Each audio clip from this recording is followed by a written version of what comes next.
The Holy Gospel according to St. Luke, the 10th chapter. Glory to you, Lord. Now as Jesus and his disciples went on their way, he entered a certain village where a woman named Martha welcomed him into her home. She had a sister named Mary who sat at the Lord's feet and listened to what he was saying. But Martha was distracted by her many tasks. So she came to him and asked, "Lord, do you not care that my sister has left me to do all the work by myself? Tell her then to help me." But the Lord answered her, "Martha, Martha, you are worried and distracted by many things. There is need of only one thing. Mary has chosen the better part, which will not be taken away from her." This is the gospel of the Lord. Praise to you, Lord Christ. Please be seated.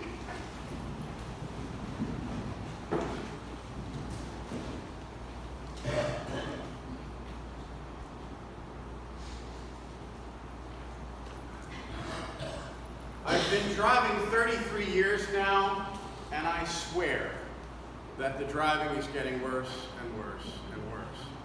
And why is that? Now that my kids all have their driver's licenses, the driver's test isn't much different than it was when I took it many years ago. If anything, cars are better technologically and safety-wise. So why is the driving worse? I think we all know the answer to that. Distractions, right? We're distracted by a great many things in life, and especially as of late, it's those phones that we have in our hands.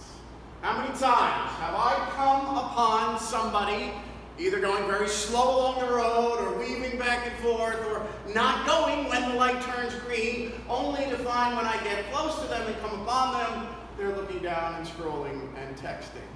If I had $1 for every single time I came upon this, I could retire early. There are a lot of distractions in life. And today in the gospel lesson, we visit with Mary and Martha and Jesus at their home, where we get this classic message about distractions in the journey of faith. And we hear, as Mary sits at the feet of Jesus, that Martha is more concerned about getting dinner done and the dishes done and all those other things, and Jesus has to put it all into perspective for her. Good reminder for us as the people of God about priority, about the distractions that we face in our lives. But it's not merely just those daily tasks that can be a distraction to our faith. And we know that there are lots of things that can be a dangerous distraction to our ongoing relationship with the Lord. The most obvious is the one that Jesus points out right away with Mary and Martha, those distractions that violate the third commandment. Remember the Sabbath day and keep it holy. In this world in which we live today, where everyone who's in the household has to get a job in order to make ends meet, it's a little bit more difficult for us to remember the Sabbath day or find the time to get that rest in the Lord that Jesus so begs us to find. And then when we have that free time, how often are all those other tasks and responsibilities of life put before sitting at the feet of Jesus? This is first and foremost what Jesus was getting at with Mary and Martha and all of us as we gather together today. But far more ominous a distraction to our faith is this ongoing onslaught of slander in the media aimed towards the Christian faith.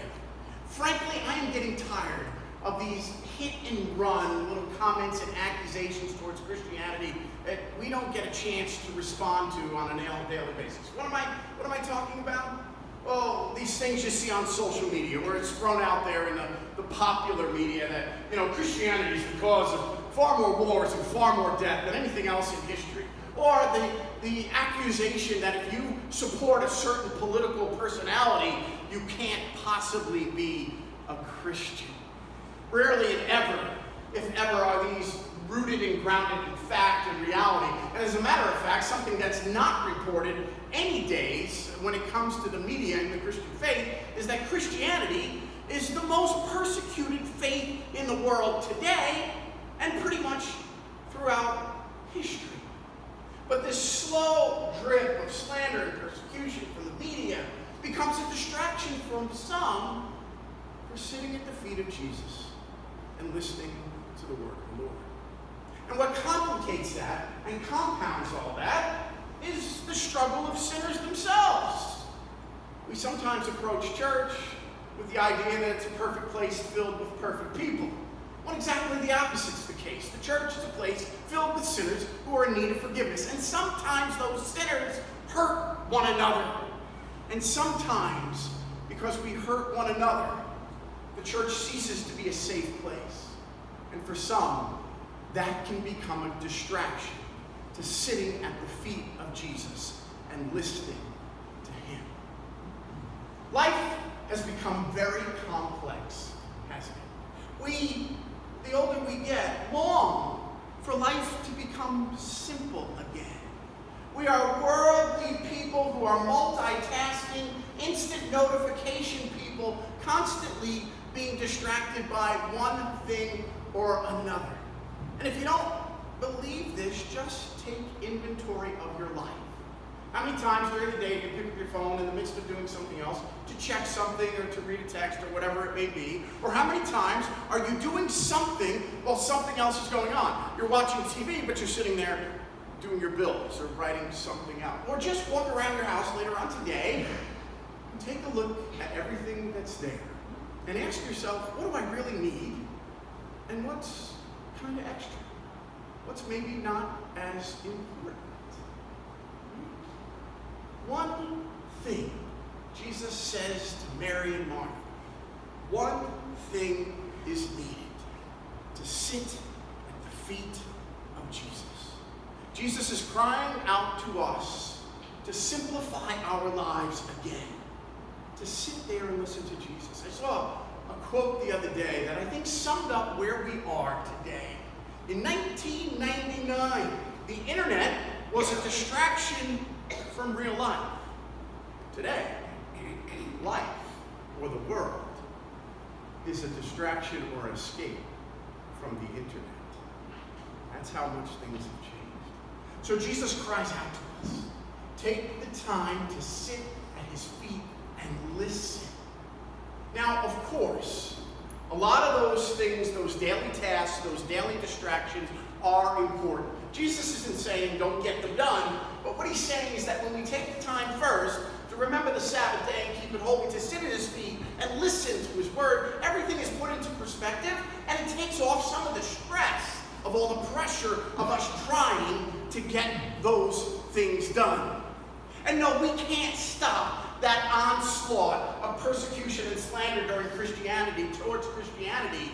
But when we take the time to listen to Jesus and sit at his feet, hear him speak to us, it reminds us of what is true, that Christianity is about hope and peace and healing. And at those times when we've been hurt by others in the church, as St. Paul was reminding us in the epistle lesson today, that Christ is the center, Christ is the head, and everything else flows from him, that when we sit at his feet and focus on him and the cross, it helps us deal with those hurts and those pains that sometimes we cause toward each other. I'm sure you know this, but I'm one of those geeks that when I go to the movies, I like to get there early so I can see all the previews of movies that are yet to come. Sometimes the coming attractions of movies yet to come are better than the movie you're actually watching. One of the reasons that Jesus begs of us to come sit at his feet and listen is because he's constantly reminding us of coming attractions, of what's yet to happen, what's yet to come. Every time we hear God speak to us in his word, that's what God is doing, preparing us for what's yet to come. In our Old Testament lesson, as those visitors came to Abraham and Sarah, they were reminding Abraham and Sarah of God's promise of what was yet to come, that they were going to have that son, they were going to become the father of many nations and many descendants. And in the gospel lesson, as Jesus is sitting there with Mary and Martha, he's doing the same thing, giving them a sneak preview of what is yet to come. But unlike when we go to the movies and sometimes that green slide comes up and says, this is a R-restricted movie for a restricted audience, this message of what is yet to come for us is all. God comes to us and says all are invited to come to sit at the feet of Jesus so we can find peace in the midst of everything that seeks to distract us in life. Amen.